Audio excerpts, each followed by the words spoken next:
They discovered mass graves with corpses that showed clear signs of abuse and torture. The United Nations Special Procedures released a statement saying, "We are horrified at details emerging from mass graves recently unearthed in the Gaza Strip. Over 390 bodies have been discovered at Nasser and Al-Shifa hospitals, including of women and children, with many reportedly showing signs of torture and summary executions and potential instances of people buried alive." Is it anti-Semitic to state what the UN investigation into these mass graves stated? Are there enough adults in the world who can absorb this accurate information about the atrocities that were committed against innocent people in Gaza, or is that anti-Semitic, Cenk? No, in all seriousness, I believe that the majority of mainstream media, which by the way has not reported this. As far as I know, cable news has not mentioned this once. But they're very concerned about the safety of some people in America. But when you talk about mass graves, etc., why don't they mention this? Because, well, they've been pretending all along that Israel is accidentally killing 24,000 women and children, accidentally doing a Where's Daddy program where they purposely murder their family members, accidentally using snipers to kill children and women, okay? Biden is a disgrace, okay? Biden is a full-blown disgrace of a president, of a human being. Okay, all of that nonsense about how he's such a moral and decent person. He really knows how to connect with voters who have suffered from such severe loss. He's such a great guy. Do you think he mentioned this UN investigation? Never, no. He gave a speech today about about anti-Semitism and how we must fight it. Which, okay, that's fine, but how about a mention, at least a mention for the Palestinians who are literally buried alive based on this investigation by the UN? Yeah, and so it was Holocaust Remembrance Day, and that's why Biden only mentioned Israel and the Jewish part. And I get it, and if he mentioned it on the Holocaust Remembrance Day, a whole heap of people would have ripped his head off, okay? And so who are those heap of people? Yeah, some are media, some are donors, etc. But brother, you can't say on Holocaust Remembrance Day, never again. As it's happening now. And then do an asterisk and go, yeah, but it's okay if it's Palestinians or Muslims. It's not okay. And look, so they use the charges of anti-Semitism 24/7 as a political tool, and it's really gross, right? So, but in reality, if you say 1,200 people killed, 860 civilians on October 7th is terrible, which I hope to God you do say, and then you say 34,500 dead in Gaza, 8,000 buried in the rubble. That's over 42,000 dead.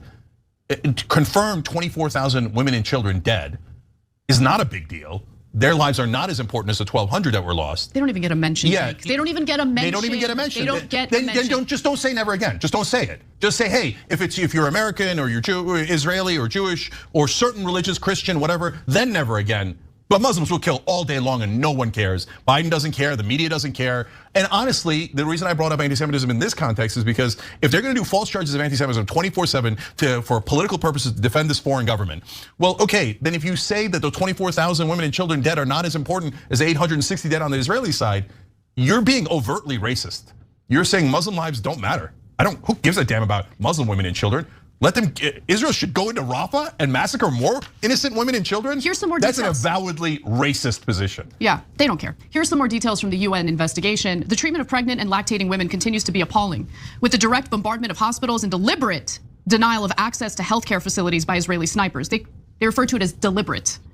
Combined with the lack of beds and medical resources, placing an estimated 50,000 pregnant Palestinian women and 20,000 newborn babies at unimaginable risk. Over 183 women per day are giving birth without pain relief, while hundreds of babies have died because of a lack of electricity to power incubators. The dreadful conditions have resulted in increases in miscarriages by up to 300%. And understandably, the international community sees reports like this. They see the footage of what Gaza looks like, what the bombardments look like, what the pain and suffering looks like. And the International Criminal Court is understandably considering, arrest warrants for people like Benjamin Netanyahu. And in response to that, in response to all of that slaughter, you have Republican members of our Senate writing to the ICC to say, target Israel and we will target you. Okay, the senators tell ICC Chief Prosecutor Karim Khan, adding that they will sanction your employees and associates and bar you and your families from the United States. By the way, they never threatened this when the same tribunals were looking into war crimes that America committed potentially in Iraq and Afghanistan. So guys, don't tell me that the AIPAC money isn't relevant when all of a sudden they say the one country you cannot ever sanction is not America, but Israel.